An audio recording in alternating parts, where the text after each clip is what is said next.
નમસ્કાર મિત્રો,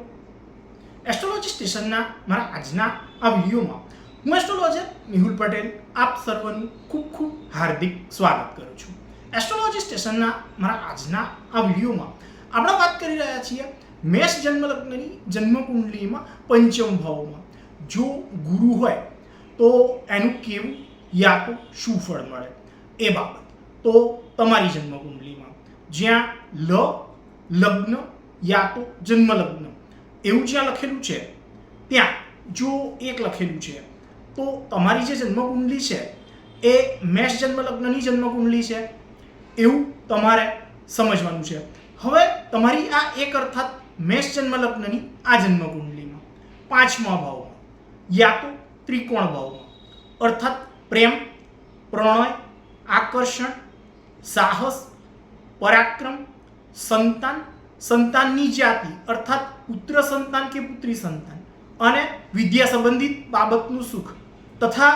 સાથે જ પુરુષ જાતકની જો જન્મ કુંડળી હોય તો એમાં શુક્રપિંડ, શુક્રકોષ યા વીર્યબીજ એની સ્થિતિ તથા સાથે જ સ્ત્રી જાતક જો હોય તો એની જન્મ કુંડળીમાં એનું માસિક ચક્ર તથા ગર્ભાશય અને સાથે જ બીજાશયની સ્થિતિ એની સાથે સંબંધિત બાબત આવી બાબતો એ જ્યાં જોવાય છે ત્યાં પોતાના મિત્ર ગ્રહ સૂર્યની રાશિ 5 અર્થાત સિંહ રાશિ એ જ્યાં આવે છે ત્યાં ગુરુ નામનો ગ્રહ એ જો રહેલો છે તો આ બાબતને જો સારી રીતે સમજવી હોય તો આ બાબતને સારી રીતે સમજવા હેતુ આ ગ્રહ મૈત્રી ચક્ર જે છે એને જો જોઈએ તો એમાં આ ગુરુ અને સૂર્ય એ એકબીજાના મિત્ર છે એવું દર્શાવે છે અને એટલે જ મેળવેલ વિદ્યા, આવડત, હોશિયારી અને બુદ્ધિ એના જેવી બાબતમાં સારું બળ એ તમને પ્રાપ્ત કરાવશે. ધાર્મિક બાબતો યા ધાર્મિક વિધિ વિધાન એના જેવી બાબતમાં સારું એવું ઊંડું કે તલસ્પર્શી અધ્યયન જેને કહેવાય એ તમને કરાવશે. તમારા સંતાન વિશેની બાબતની જો વાત કરીએ તો સંતાન પક્ષેથી સારું પીઠબળ કે સાથ સહકાર તથા પ્રગતિકારક બાબત એ તમને પ્રાપ્ત કરાવશે. પરંતુ આ ગુરુ જે છે એ 12મા ભાવનો અર્થાત વ્યય, ખર્ચ, ચોરાયેલ, ખોવાયેલ યા છૂટી ગયેલ કે ભૂલાઈ ગયેલ યા વિસરાઈ ગયેલ વસ્તુ યા બાબત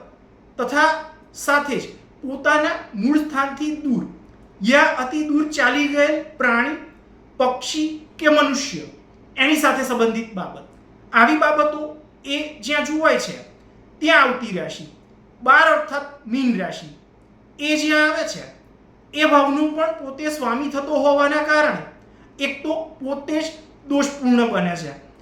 અને એટલે જ વિદ્યા પ્રાપ્તિની બાબત તથા સાથે જ સંતાન સાથેના મનમેળ સંબંધિત બાબત આવી બાબતોમાં કોઈને કોઈ રીતે ખામી, ઉણપ કે ત્રુટિ એનો ભાવ એ અનુભવ એ તમને કરાવશે. પણ તમે પ્રાપ્ત કરેલ વિદ્યાના બળની મદદથી જીવનમાં ખર્ચ સંબંધિત બાબતનું નિયંત્રણ કે સંચાલન એ સારી રીતે તમારી પાસે જ કરાવશે. બહારના સ્થાન અર્થાત ઘર કુટુંબની વ્યક્તિઓ જેને કહીએ એના સિવાયની સાવ અજાણી વ્યક્તિઓ જે કહેવાય એમની સાથે વિશેષ કરી અને વ્યવહાર એ તમને રખાવશે તથા તેના દ્વારા જ સામાજિક સ્તરે સારું વ્યવહારિક જ્ઞાન એ તમને પ્રાપ્ત કરાવશે. આ ગુરુ જે છે એ પોતાની 5મી દ્રષ્ટિથી ભાગ્ય આધારિત બાબતો, જીવનમાં મળનાર ભાગ્યનો સાથ તથા સાથે જ જીવનમાં કરેલ યા કરાતા દાન પુણ્ય, ધર્મ ધ્યાન, ધાર્મિકતા, આસ્થા યા નાસ્તિકતા એની ભાવના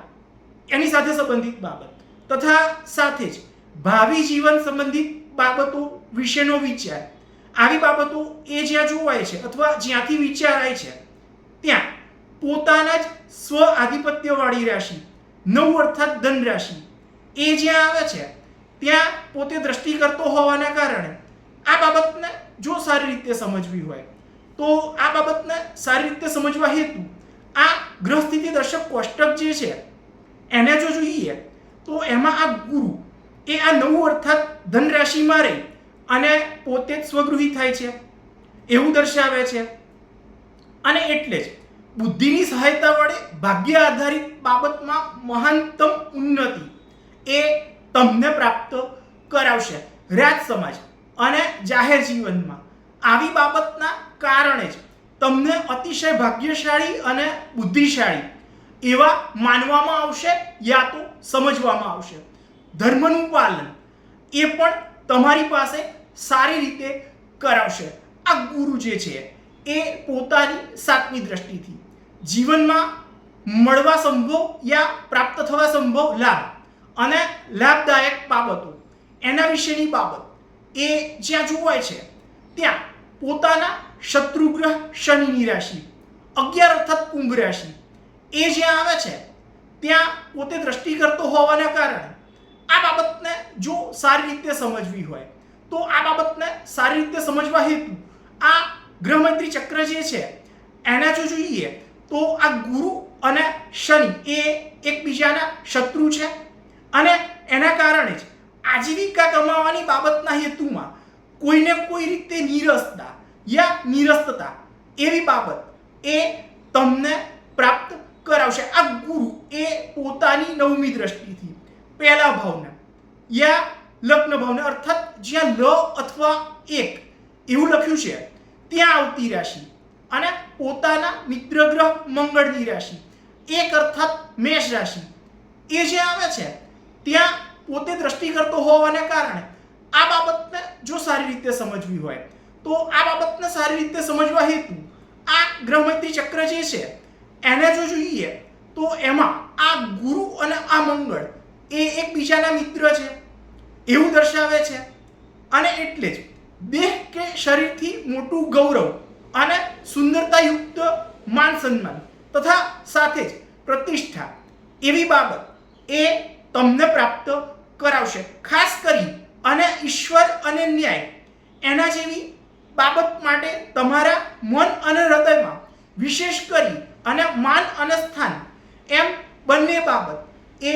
રખાવશે. સાથે જ પોતાના વ્યક્તિત્વની છાપ અને સ્વાભિમાનીપણાની બાબતનું વિશેષ ધ્યાન એ પણ તમારી પાસે જ રખાવશે. આવું ભૃગુ સંહિતા નામના એમના ગ્રંથમાં ભૃગુ ઋષિએ વર્ણન કરેલું છે. તો મિત્રો આ તો હતો મારો આજનો આ વિડીયો તમને કેવો લાગ્યો એ મને અવશ્યથી જ લખી અને જણાવજો તથા સાથે જ મારા આવા જ અન્ય માહિતીસભર વિડીયોને જોવા માટે મારી આ ચેનલને સબસ્ક્રાઇબ અવશ્યથી જ કરજો તથા વધુમાં વધુ સબસ્ક્રાઇબ પણ અવશ્યથી જ કરાવજો. નમસ્કાર.